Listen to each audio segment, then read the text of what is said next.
கர்த்தருடைய பரிசுத்த நாமத்திற்கு மகிமுண்டாகட்டும். ஆண்டவராகிய இயேசு கிறிஸ்துவின் நாமத்தினாலே அன்பு கர்த்தருடைய பிள்ளைகளாகிய தங்கள் அனைவருக்கும் ஸ்வீட் ஊழியத்தின் சார்பாக வாழ்த்துக்களையும் ஸ்தோத்திரங்களையும் தெரிவித்துக் கொள்கின்றேன்.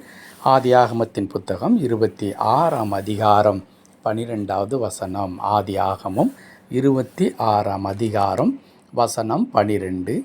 ஈசாக்கு அந்த தேசத்தில் விதை விதைத்தான். கர்த்தர் அவனை ஆசீர்வதித்ததினால் அந்த வருஷத்தில் 100 மடங்கு பலனடைந்தான். கர்த்தர் அவனை ஆசீர்வதித்ததினால் அந்த வருஷத்தில் 100 மடங்கு பலனடைந்தான். என் அன்பு கடவுளுடைய பிள்ளைகளே, இங்கே இந்த வசனத்தில் நாம் கற்றுக்கொள்ளக்கூடிய ஒரு பாடம் உண்டு. அது என்ன?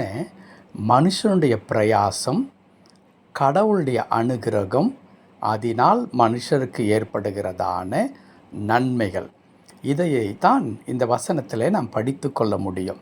மனுஷன் பிரயாசப்படுகின்றான். ஈசாக்கு என்ற இந்த மனிதன் விதையை கொண்டு சென்று அவனுடைய நிலத்தில் விதைக்கின்றான். அந்த விதைப்பது என்பது ஒரு சாதாரண ஒரு நிகழ்வு அல்லவே அல்ல.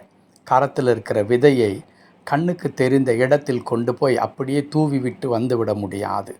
அந்த இடத்தை பண்படுத்தி அதற்கான பலவிதமான காரியங்களை செய்து அது செடிகள் வளரக்கூடியதான பக்குவத்திற்கு அந்த நிலத்தை கொண்டு வந்து அதற்கு பிறகு போதுமான தண்ணீர் அதிலே பாய்ச்சி பின்புதான் விதையை கொண்டு வந்து விதைக்க முடியும். இது விவசாயம் செய்கின்ற எல்லாருக்கும் தெரிந்த ஒரு காரியம்.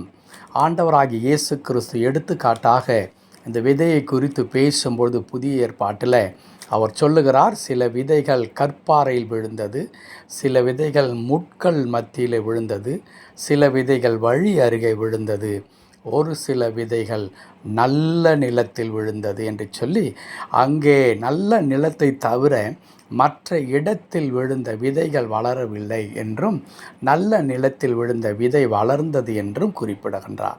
ஸோ விதையை கொண்டு போய் எங்கே தெரிகிறதோ அங்கெல்லாம் விதைத்து விட முடியாது.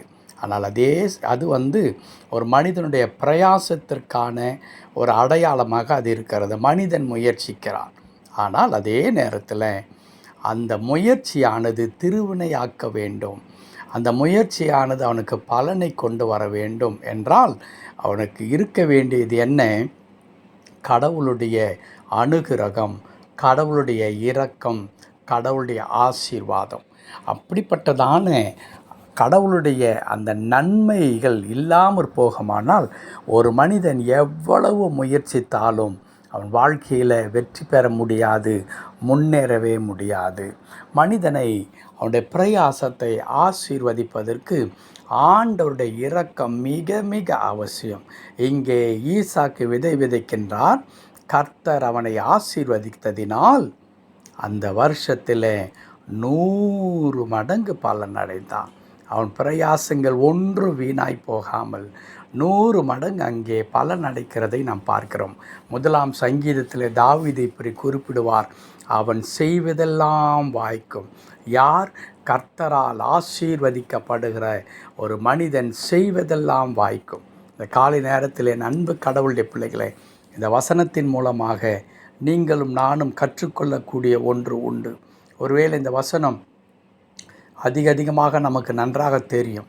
ஆனால் இந்த காலை நேரத்தில் கடவுள் இந்த வசனத்தின் மூலமாய் உங்களுக்கும் எனக்கும் சொல்லித் தருவது, கடவுளை விட்டு அல்லது கடவுள் நம்மை ஆசீர்வதிக்காமல் நாம் எடுக்கிற எந்த முயற்சியும் அது தோல்வியாகத்தான் முடியும்.